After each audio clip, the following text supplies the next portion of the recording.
성남FC와 관련해서 제3자 뇌물죄 혐의를 받고 있는 이재명 대표, 조금 전 검찰에 출석했습니다. 그 모습 보여드렸는데요. 현장은 이재명 대표 지지자와 반대자들 수천 명이 모여서 각각 찬반 집회를 여는 등 소란스러웠습니다. 네, 한편 나경원 전 의원의 당대표 도전 여부가 국민의힘 전당대회 큰 변수로 작용하고 있습니다.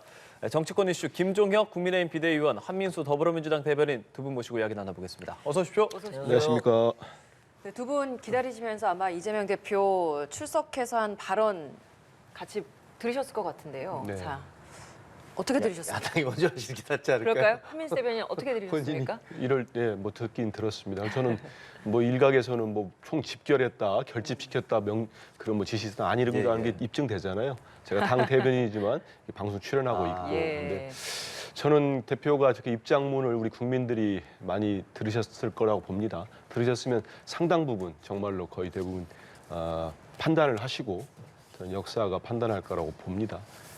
이 성남 시민구단권을 가지고 제1야당 대표를 소환한 거는 한마디로 규정한다면은 개인 이재명으로 본다면 정말 모욕주기와 어떤 망신주기 아닌가 싶고요. 정치적으로 본다면 이건 정말 야당 파괴고 정적 제거라고 볼 수 있습니다. 이렇게 하면은 앞으로 우리 지자체 어느 지자체가 적극적인 행정을 할 수 있겠습니까? 그 기업을 유치함으로써 그 성남시에는 세수가 증대됐어요. 20년간 흉물로 있던 병원 부지를 용도 변경되면서 세계 어느 기업도 나라도 기업을 유치하기 위해서 혜택을 주는 거 아니겠습니까? 그 혜택을 통해서 세수가 증가하고 그 일자리가 3,000개인가 4,000개가 늘었습니다. 그리고 기업은 또 도약할 수 있는 계기가 되는 거고요.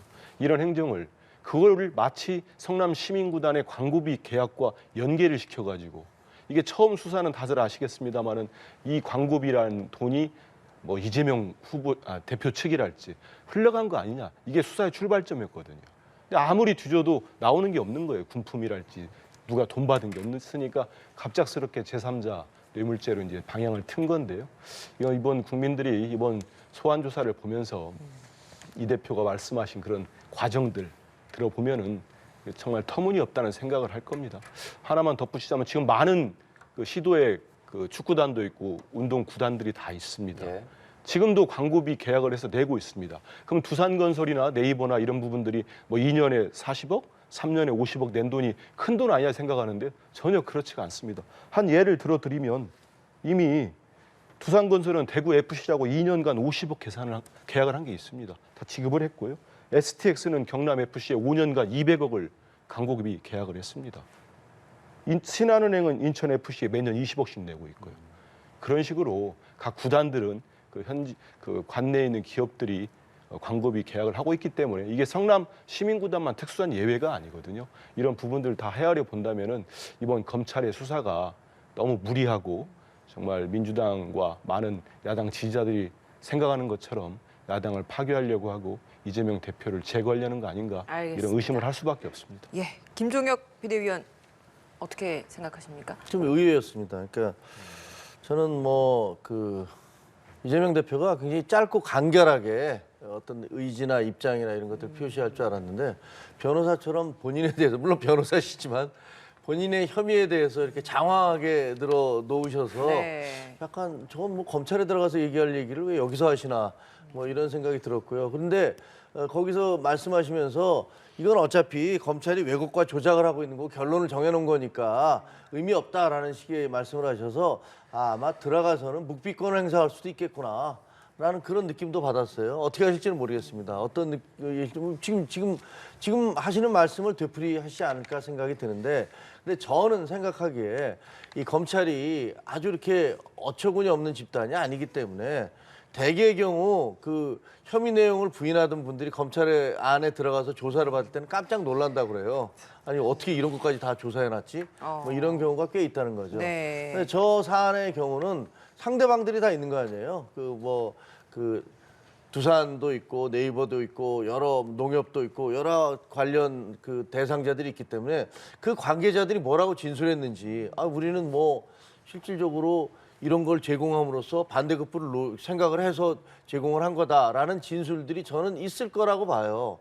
그렇기 때문에 검찰이 분명히 우리는 증거를 확보하고 있다라는 얘기가 그런 관계자들의 증언이라든가 이메일이 오간 거라든가 뭐 문자가 오간 것이라든가 그런 증거 없이 야당 대표 소환할 수 있겠습니까? 그러니까 아마 이재명 대표가 들어가셔서 다른 사람들이 진술한, 그러니까 그 당사자들이 진술한 그런 증거들을 봤을 때 뭐라고 반응하실지는 전 잘 모르겠습니다. 그리고 예. 역사의 변곡점이 될 것이다 라고 얘기하셨는데 저는 뭐 이재명 대표가 말씀하신 것과는 다른 의미에서 그렇다. 이 사안은 아마 역사적 변곡점이 될 것이다. 이렇게 생각을 합니다. 네. 예, 여야 입장이 다르고요. 오늘 검찰 조사하고요. 내일은 경청 투어 재개하고 모레 신년 기자회견까지 한다는 이재명 대표입니다. 그 메시지들도 주목을 해보도록 하고요. 네, 국민의힘 상황 바로 여쭤볼게요. 지금 전대 두고 나경원 전 의원 그리고 대통령실 계속 이야기가 주고받고 있고 이걸 그 정식 회의에서 이야기했었다고 했었는데 한 차례도 열리지 않았다고 대통령실에서 또 입장을 내버리는 바람에 지금 이 상황에서 당 그리고 대통령실에서 나경원 전 의원 어떻게 바라보고 있을까 궁금하거든요. 비대위원님 여쭤볼게요. 바로. 제가 뭐 당사자가 아니기 때문에 뭐라고 말씀드릴 수는 없습니다. 지금까지 보도된 내용이나 제가 전해 들은 얘기들을 종합을 해보면 대통령실에서는 나경원 의원에 대해서 서운한 점은 그러니까 이 저출산 고령화 부분이 굉장히 중요한데 본인이 당대표로 나가겠다면서 그 당대표로 나가기 위한 그 어떤 자기 홍보용으로 저출산 고령화의 특정 정책을 이용한 거 아니냐 이런 얘기죠. 그래서 더구나 이제 비탄감이라는 것은 어떻게 보면은 이게 우리 보수 정권에서는 생각할 수 없는 부분들이거든요. 그런데 그런 부분들을 회의도 열지 않았는데 이게 마치 위원회의 결정인 것처럼 얘기를 하는 것들이 이건 잘못된 거 아니냐라는 식의 어떤 서운함과 그런 뭐랄까 불만 이런 것들이 있는 것 같아요. 그런 것들이 강하게 표출된 것 같고. 그럼 회의를 안 했다는 게 사실인 겁니까? 그건 잘 모르겠습니다. 그러니까 제가 보기에 대통령실에서 없는 얘기를 하지는 않았을 거 아닙니까? 근데 그 나경원 의원 같은 경우는 회의를 했다는 뜻이 아니라 그건 정책 앞으로 어떤 뭐 우리가 해야 되겠다는 어떤 정책적 의지를 표시한 것이다. 뭐 이렇게 말씀을 하시는 것 같은데 그래서 양쪽의 진실 게임이 뭐 글쎄 어떻게 전개될지는 잘 모르겠습니다만 대통령실은 대통령실대로 그런 불만이 있는 거고 나경원 의원 같은 경우는 아니 내가 당원들로부터 이렇게 많은 지지를 받고 있는데 그럼 당연히 내가 당대표로 나갈 수 있는 거 아니냐 뭐 이런 식의 생각을 각자가 갖고 있어서 그런 어떤 갈등이 좀 빚어지고 있는 게 아닌가 싶습니다.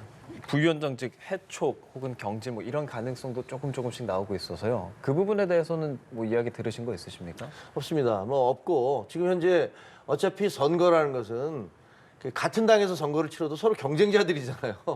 그 각자 지지하는 후보가 다를 거 아닙니까? 그러니까 거기에 관련해서 뭐 발언들도 상대방에 대해서는 가급적인 강력한 비난의 목소리를 내는 거고 또 자기 편에 대해서는 아주 노골적인 옹호의 목소리를 내는 것. 그건 뭐 선거의 일반적인 과정이라고 생각을 해요. 그리고 지금 우리 그 국민의힘의 대표 선출 과정도 이미 그 과정으로 들어선 거고요. 그러다 보니까 서로 합종 연행을 하고 또 상대방에 대해서 비판도 하고 뭐 이렇게 이루어지고 있는 거죠. 해촉은 결국 대통령의 결심이겠지만 뭐 그 정반대로 사임을 할 수도 있잖아요, 본인이. 그러니까 어떤 일이 어떻게 벌어질지는 사실 이번 주가 굉장히 중요한데요. 어떻게 될지는 잘 모르겠습니다. 네. 한 대변인님 바라보신 지금 이 상황 상대당이지만 바라보시는 뭐 시각 배경 말씀해 주실까요? 좀 전에 말씀한 대로 해촉이나 이제 사임 이 부분은 해촉은 그 나경원 전 의원이 끝까지 당대표 선거를 나가겠다고 하면은 해촉하겠죠. 지금 보면은 한마디로 규정을 하면 제가 볼 때는 나경원 전 의원 당대표 선거에 나오지 말라고 주저앉히려는 이렇게 어떤 압박이라고 보입니다. 이게 뭐 저출산 고령사위원회가 정식 발표를 한 것도 아니고 나경원 부위원장이 얘기를 한 건데 만약에 이제 정상적이라면 통상적이라면 이 정도 사안이면은 뭐 대통령실을 되든 아니면 뭐 보건복지부가 되든 관련 부서에서 이렇게 보도자를 내면 됩니다. 이번 그거는 나경원 부위원장의 사견으로 뭐 정해진 바가 없다랄지 정부 논의된 바 없습니다. 이 정도 하면 되는데 그 이른바 뭐 사회수석이 수석비서관이 나와가지고 그 대통령의 의중이라고 하면서 그걸 발표할 정도면은 이거는 뭐 전당대회 연결됐다고 보는 게 상식적이라고 볼 수 있습니다. 아무리 부인을 하더라도 많은 국민과 당원들이 받아들이고 당원들 보라고 하는 거 아니겠습니까? 그렇게 밝히는 거고요. 저는 이준석 전 대표가 어젠가요 입장 낸 거가 상당히 함축적이라고 봐요. 네. 이제 그 당원 룰까지 바꿔가지고 골대를 옮겼는데 그걸로도 안 되니 자기 편 아닌 선수를 두들겨 패고 있는 거다. 이제 나경원 전 의원은 이제 친윤이 아니다. 당원들한테 일제히 보여준 거죠. 당원들 개정까지 하지 않았습니까? 그런 상황에서 이제 주저앉히려고 하는 건데 이런 모습들이 국민들에게 어떻게 비춰질지 참 우려스럽습니다. 예, 이 윤심이냐 그 대통령실에서 입장을 낸 것이 과연 대통령의 의중이 직접적으로 반영이 된 것인가, 그리고 그게 전당대회로까지 연결되는 것인가, 이런 해석들이 굉장히 다양하게 나오고 있는 건데, 어제 그 국무회의에서 대통령이 새 업무 보고에서 대통령이 의미심장한 발언을 한 대목이 있었습니다. 이것도 연결지어서 해석하는 부분도 있는데 어떤 발언인지 한번 들어보시죠. 정치나 선거나 이런 진영이나 이런 데 그 영향을 받아서는 안 되고 정말 국민만 생각할 줄 아는 그런 데에서 우리 국민의 세금을 정말 아주 효과적으로 써야 된다는 그런 말씀을 드리고 싶고요. 정말 국민을 위한 이런 시스템이 되려고 하면은 거기에 대해서 철저한 이런 과학적 접근이 필요하고, 여기에 이념, 정치, 선거 이런 것들이 개재돼 가지고는 정말 국민을 복되게 하기 위한 그런 이 국가의 역할이 되기 어렵다는 점을 다시 한번 강조하고 싶습니다. 자, 발언 들으셨는데 이 중에서 이제 주목하는 대목이, 선출된 정부가 하는 일이기는 하지만 절대로 이런 일들은 정치나 선거나 진영이나 이런 데에 영향을 받아서는 안 된다, 이런 부분이었습니다. 아까 말씀드린 대로 이제 대통령실에서 나경원 의원에 대해서 굉장히 섭섭해하고 예. 또 어떻게 보면 좀 화가 난 부분, 대목이 저 대통령의 발언에 잘 드러나 있다고 생각해요. 저출산 고령화라는 굉장히 신중하고 중요한 국가적 과제인데, 그런 부분들을 선거에서 예를 들면 뭐 그런 분들에게 빚을 탕감해주겠다. 뭐 헝가리 사례를 들었지만 이런 것들을 뭐 첫째를 낳으면 어떻게 해주고 둘째를 낳으면 어떻게 해주고 뭐 셋째를 낳으면 전체의 빚을 탕감해주겠다는 그런 발언 자체가 너무 앞서간 것이기도 하거니와 선거를 앞둔 선심성 공약처럼 들리기 때문에 네. 왜 정부 정책을 그 당 선거에 이용하려고 하느냐라는 그런 섭섭함. 실제 이런 것, 나경원 전 의원을 부위원장을 의식해서 한 발언이라고는 생각을 하시는 저는 거네요. 그렇게 생각합니다. 뭐 저거 누가 들어도 대통령이 좀 섭섭함을 표시하신 것 같고, 그리고 그러니까 청와대 수석이나 뭐 이런 분들이 뭐 대통령의 그 의중이라든가 뭐 이런 것들 관계없이 발언하지는 않았을 거 아니에요. 그래도 안 되고요. 그러니까 그런 거는 분명히 서운한 건 분명한데, 그러나 이것이 뭐 얼마나 지속될지 여부는 잘 모르겠습니다. 그게 이제 전당대회에서 친윤 후보 교통정리로까지 연결진 대목에 대해서는 그럼 어떤 생각을 하십니까? 저는 그거 쉽지 않을 거라고 생각을 합니다. 일단 뭐 그 전당대회에 대통령의 의중이 일방적으로 관철된다라는 것도 사실은 지금 이제 거의 80만 명 당원의 시대에 가능하지도 않은 얘기고요. 저희가 주목해 봐야 될 것은 나경원 의원이 저 발언으로 이제 대통령실과 좀 갈등이 있다는 사실이 확인됐는데, 다음에 여론조사에서 과연 당원들이 그러니까요. 나경원 의원을 계속 지지할지 아니면 반발로 더 올라갈지 아니면 떨어질지, 그 부분이 굉장히 주목이 되고요. 예. 더불어서 대통령의 지지도도 좀 관심거리죠. 뭐 일반적으로 보면 그렇게 비판할 수도 있잖아요. 아, 왜 대통령이 이렇게까지 나서셔? 이렇게 생각할 수도 있기 때문에 사실은 뭐 민심이 어떻게 흐를지에 대해서는 조금 지켜봐야 될 것 같습니다. 예.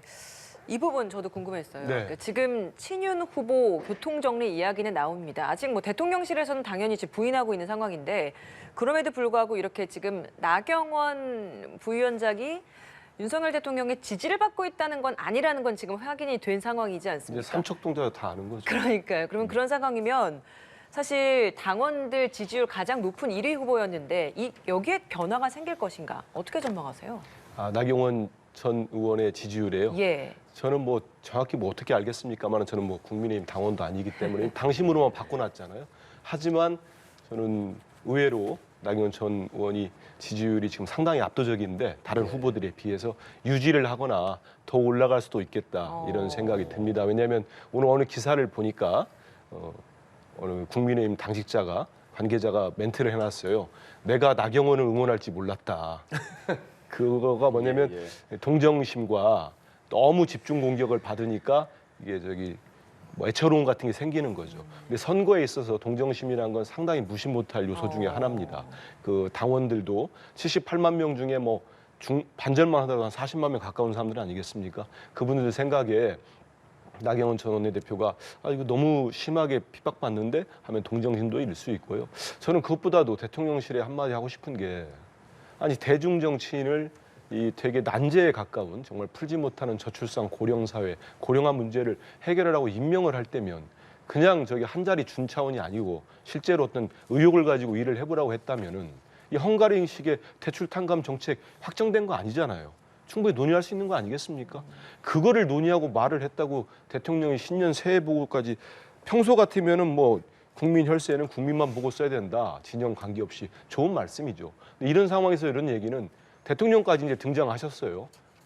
이렇게까지 얘기하는 거 아닙니까? 너 이제 당신 나오지 말란 얘기인데 이런 상황이 정말 당원들이나 많은 좀 전에 말씀드린 국민의힘의 지지자들 분들 이런 분들한테 어떤 영향을 미칠지는 조금 더 두고 봐야 되지 않겠나.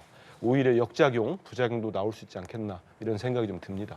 저는 대통령이 그 세금을 그 정치적인 어떤 목적과는 상관없이 국민을 위해서 제대로 집행해야 된다라는 그 말씀은 너무나 당연하다고 생각을 해요. 그리고 선거판에 국가 정책을 끌어들이지 말라라고 지적할 수도 있다고 생각을 합니다.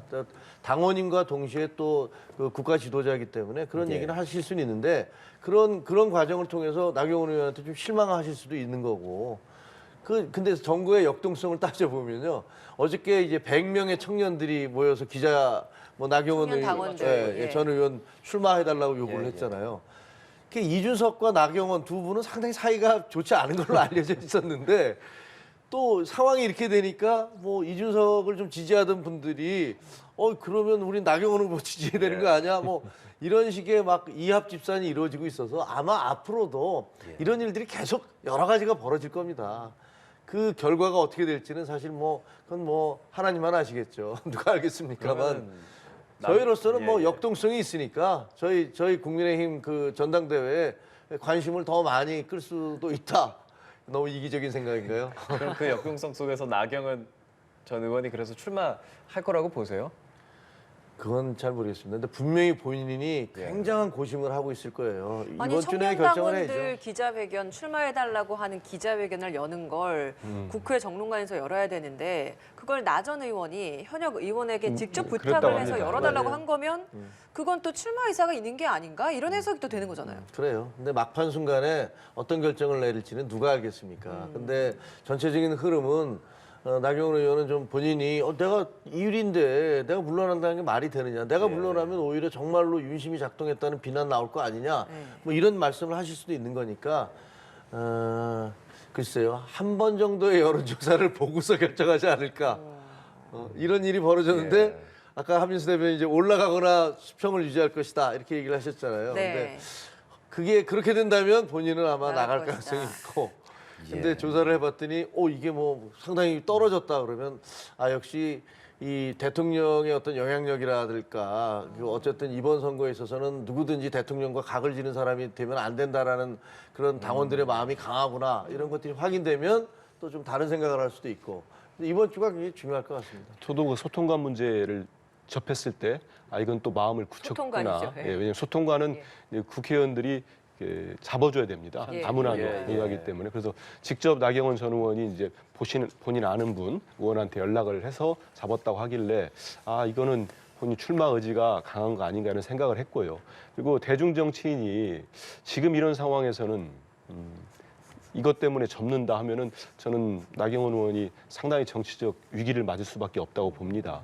당원 여론조사를 압도적 1위를 달리니까 기회가 왔는데 본인의 이제 대출 탕감 발언으로 대통령은 물론이고 국민의힘 친윤 세력으로부터 집중 공격을 받고 있어요. 근데 이 상황을 돌파를 하면은 나경원 전 의원도 정치적으로 한 단계 더 성장하는 계기를 맞을 수도 있습니다. 당대표를 되면은 더 커지는 거고 못하더라도 설사. 그런데 여기에서 이제 뒤로 빠지거나 한다면은 많은 국민들 비록 뭐 당원들 사이에서 뭐 친윤 당원들 사이에서는 모르겠습니다만은 많은 국민들이 다 이 상황을 보고 있거든요. 집권당 전당대회가 이렇게 가고 있는 걸 보고 있기 때문에 대중 정치인 나경원 입장에서는 저는 뭐 저한테 조언을 구한다면은 저도 뭐 개인적으로 아는 분입니다만 한다면 당연히 출마하는 게 맞다는 생각을 말씀을 드리고 싶은데 최종 결정은 본인이 하는 겁니다. 정치라는 건. 예. 나경원 전 의원 상황 그렇고 친윤이 어디로 향할 것이냐, 윤심이 어디로 향할 것이냐 했을 때 많은 이들이 좀 이야기하는 게 김기현 의원이지 않습니까? 김기현 의원 어제 개소식했는데 한 3천 명 뭐 방문했다고도 하고요. 뭐 북침에서 그 분위기 자체가 되게 인산인해하고 정말 좀 많은 당심이 여기로 향하고 있구나라는 분위기를 느낄 수 있었다고 하는데 실제로 뭐 당에서 분위기가 좀 그쪽으로 향한다 이런 좀 그런 변화들이 느껴집니까? 어떻습니까? 저는 뭐 비대위원이라서 가지는 않았습니다. 왜냐면 뭐 저희 다 다른 비대위원들도 안 갔던 걸로 알아요. 그 공정성 시비도. 근데 의원들 상당히 많이 네, 의원들은 일반 의원들 많이 예, 가셨죠. 뭐 한 20, 30분 가셨다는 걸로 들었고 또 많은 분들이 오셨다고 그래요. 특히 원외 당협 그 당협위원장들 많이 오셨다고 그래요. 그래서 굉장히 성황리에 그 행사가 치러진 건 분명합니다. 그리고 지금 이제 그 장제원 의원과 손을 잡은 김장연대 이런 것들을 위해서 이게 일반 그 원외위원장이나 이런 분들은 이게 대통령이 좀 마음이 그쪽에 좀 가 있나라는 생각을 하는 것 같아요. 하는 것 같으니까 그러면 나도 지지를 해야겠다 이런 생각을 하시는 경우가 많은 것 같아요. 많은 것 같은데 문제는 사실은 아까도 말씀드렸지만 이게 당심과 당원심이 좀 다를 수도 있어요. 그러니까 이게 그냥 과거처럼 조직 동원이 다 가능해서 위원장의 입장이 대부분 당원들의 입장과 이렇게 일치되는 경우는 그 당심이 그대로 당원심으로 가는데 이게 당원들이 워낙 많다 보니까 거의 일반 민심과 이렇게 큰 차별이 없거든요. 그래서 저희가 이 정도 됐으면 우리가 그냥 당원들만 해도 된다라고 주장했던 것들은 그런 이유고 그 당원들의 마음까지 완전히 잡았느냐 그거는 모르겠어요. 지금 이제 한 일주일 사이에 김기현 의원이 피치를 올리면서 상당 부분 이제 기세가 막 올라가고 있단 말이에요. 근데 그게 일반 당원들의 마음에 어디까지 파고들었느냐 아니면 아까 뭐 한민수 대변인 얘기하신 대로 혹시 또 그 나경원 의원에 대한 동정심으로 또 간 건 아니냐 이런 부분들이 아직 확인되고 있지 않아서 분명한 건 전체 기세나 당내 어떤 일반 분위기에서는 김기현 의원이 상당히 강세 3등 주자였잖아요. 지금 한 15% 나왔었잖아요. 근데 그게 더 올라갈 가능성이 있어 보이는데 그게 완전한 당원심까지 붙잡으면서 확 치고 올라갈지 아니면 어느 정도에서 멈출지 그건 잘 모르겠습니다. 알겠습니다. 자, 국민의힘 전당대회 상황 짚어봤고 마지막으로 이 질문 좀 드려보겠습니다. 임시국회 어제 처음 문을 열었는데 국민의힘 함께 의사일정 합의 못하면서 파행됐습니다. 민주당에서는 국민의힘이 계속해서 만약에 협조하지 않으면 단독으로라도 뭐 현안 질의한다는 게 입장인 겁니까? 저도 뭐 북치는 모습 보면서 한마디 하고 싶었어요. 예, 한마디 하십시오, 그럼. 해도 됩니까? 예. 저는 정말 저 모습 보고 우리 국민들이 무슨 생각할까 싶습니다. 그래서 이재명 대표는 개소식도 하지 않았습니다. 원래 유력한 후보들은 저렇게 북치고 장구치고 안 합니다. 국민들 보기 때문에. 지금 국민들 경제난 때문에 정말 안보 참사도 겹쳤고 힘든데 살기 힘든데 친윤은 윤심을 얻었다는 분이 북치고 거기에 막 사면복권된 이명박 전 대통령이 축사를 보내고 저 실망했고요. 저거는 윤심과 민심과 당심 따로 놀 수 있다. 민심이 성난 민심이 심판할 수도 있는 생각이 듭니다. 임시국회 말씀 물어보셨으니까 말씀드리면 저는 이런 얘기를 하고 싶어요. 그 뭐 상당히 의회가 발전된 영국에서는 영국의 국민들은 템즈강에 있는 국회의사당 불빛이 꺼지지 않으면 켜져 있으면 안심한다. 이런 속담이 있습니다. 아니 국회를 열겠다는데 왜 반대를 합니까? 그건 집권당이 열자고 해야 되는 거예요. 집권여당이 먼저 열자고 하는데 야당이 뭐가 있다고 그럽니까 하는 게 정상적이었습니다. 근데 지난 예산 때부터 예산도 빨리 통과시킵시다. 준예산이 뭡니까? 민생예산 챙깁시다. 야당이 계속 요구를 하고 여당은 뭐 하려고 하다가 용산에 한번 갔다 오면 다시 또 틀어지고 수정안도 깨지고 국회의장이 되면 또 받아들이려고 하다가 또 안 받아들이고 용산 입장이 전달되면 도대체 뭐 하는지를 모르겠어요. 그리고 무임기 문제, 저도 뭐 취재를 해보니까 국회의장실에서도 무임기 문제를 어떻게 이거를 현안 질의를 안 하느냐. 이건 국민들한테 다 밝혀져야 된다. 명백하게 용산 하늘이 뚫리지 않았습니까? 그거는 경호 작전 다 실패입니다. 안보 실패입니다. 그런 것들이 이제 북한에도 노출이 되는 그런 상황, 공개로 현안 질의가 진행이 되면 그런 것들이 고스란히 노출된다라는 게 이제 국민의 요구를 하는 부분들은요. 예를 들어서 그 이제 공개되는 기밀이 된 부분들은 따로 열면 됩니다. 근데 책임 소재는 분명히 가려야 되지 않겠습니까? 네. 언제까지 이태원 참사도 마찬가지고 책임지지 않고 그냥 뭐 담 넘어가듯이 넘어갈 수 있겠습니까? 저는 국회는 열어야 되고요. 민생 입법들이 제법 많습니다. 일몰법들이 많아요. 노동시간도 있고 네. 화물연대도 있고. 그러면 이거 다 처리 안 합니까? 저는 누가 집권 여당인지 모르겠어요.